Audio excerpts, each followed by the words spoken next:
From the shadows of Konoha to the battlefields of Britannia, from the depths of Hucho's Mundo to the haunted streets of Tokyo, the face of the warrior, the rebel, the monster is often hidden.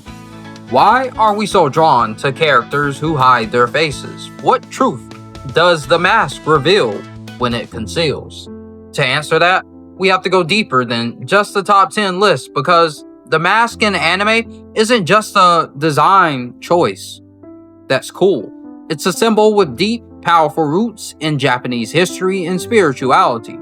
In ancient Shinto and Buddhist rituals, masks weren't disguises, they were sacred vessels, used to channel the spirits of kami and other divine beings, literally bridging the mortal and spiritual realms.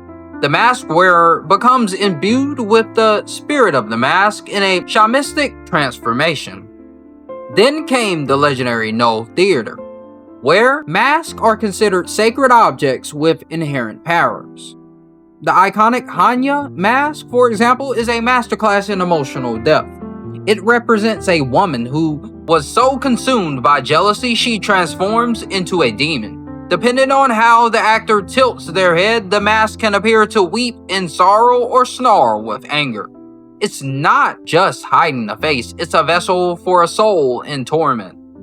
An internal transformation made terrifyingly real. And of course, there were the samurai. Their face armor, the Menpo, was a masterpiece of functional horror. Forged from iron and lacquered leather, these masks weren't just for protection. They were instruments of psychological warfare, crafted with snarling teeth, bristling mustaches, and demonic expression.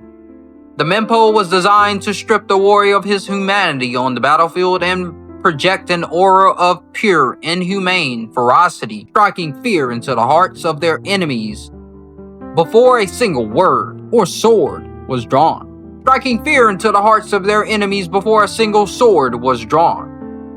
The mask as a shield and as a weapon, a tool to erase your humanity so you can perform your duty. Remember that. It's the key that unlocks everything. Which brings us to our first archetype, the mask as a tool of the state. And there's no better example than Konoha's Anbu Black Ops mask. The Anbu mask is the modern evolution of the samurai's Menpo in a shinobi world. It's a symbol of erased identity. When you put on that porcelain face, you are no longer Kakashi Hatake or Itachi Uchiha. You are an instrument of the village's will, a nameless, faceless tool meant to carry out the darkest missions, without emotion or hesitation. Your personality, your history, your very self gone. Replaced by a code name and a function. The animal designs themselves, often based on creatures from Japanese folklore, are the only identifiers, turning human shinobi into something more akin to spirits or messengers. But with Kakashi, it goes a level deeper. He wears a mask even when he's not on duty. That simple cloth covering his face is an extension of the Anbu philosophy into his personal life. It's a barrier he erects to conceal his trauma, his grief, and the Sharingan eye.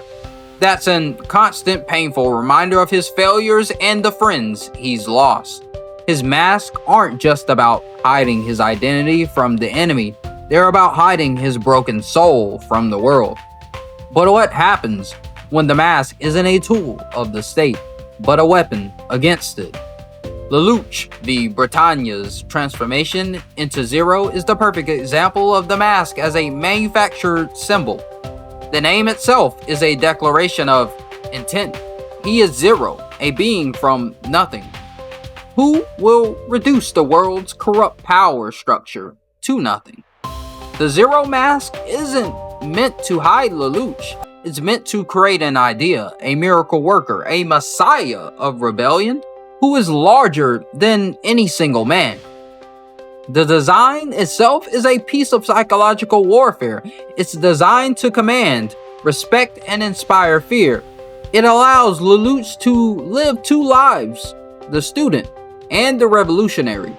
It protects his true motivation, the safety of his sister, Nanali, while he wages a public war.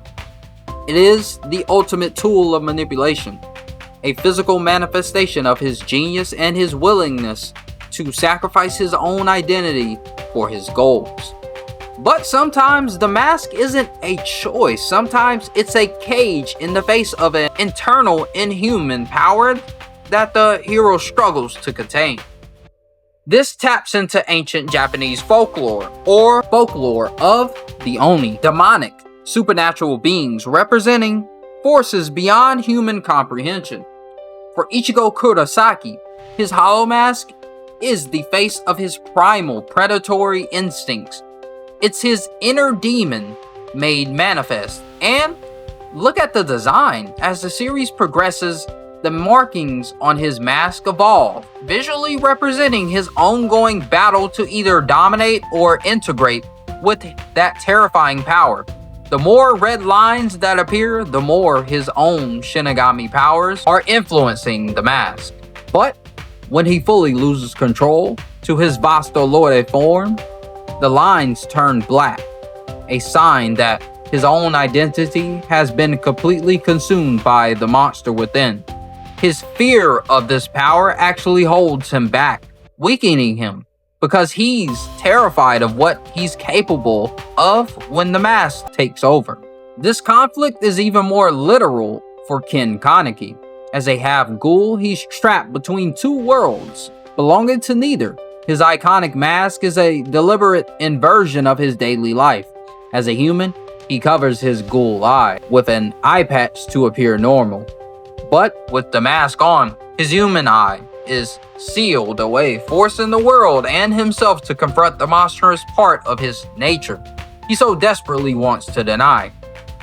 The gimp-like design, the nippered mouth that must be opened to feed, the single exposed Kakugan, it's a physical representation of his fractured identity. It's a symbol of his self-loathing, his forced transformation, and his agonizing inability to belong anywhere. Our final archetype is different. It's not about duty or rebellion or an inner demon. It's about rejecting humanity entirely. San's mask symbolizes her complete allegiance to the spiritual world of nature. It aligns her with the wolf gods and the ancient spirits of the forest. It's a symbol of untamed, pre-industrial world standing in violent defiance of human encroachment. When she wears it, she is not San, the human girl. She is Princess Mononoke, an avatar of nature's wrath. The mask is her war paint, and a declaration that she is a force of nature, as wild and dangerous as the force she protects. Duty, rebellion, the inner monster, nature. 4 different masks, 4 different meanings. But they all point to one, universal psychological truth. The psychologist Carl Jung gave us the concept of persona, the social mask we all wear to make an impression on others and conceal our true nature. It's the version of ourselves we present at work, with friends, or in public. But Jung also identified the shadow self, the repressed, often darker parts of our personality, our fears, our rage, our primal instincts that society tells us to hide. The masks in anime are a literal, dramatic visualization of this fundamental psychological conflict. As Oscar Wilde famously said, "Give him a mask and he will tell you the truth."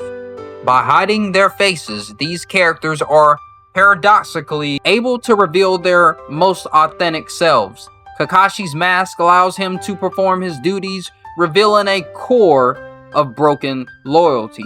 Lelouch's mask allows him to become a symbol, revealing the true scale of his ambition. Ichigo and Kaneki's mask unleash their inner monster, revealing the terrifying power they were born to wield. And San's mask allow her to reject humanity, revealing her true allegiance to the natural world. The enduring appeal of these masked characters isn't just about cool design. It's their ability to make the internal external.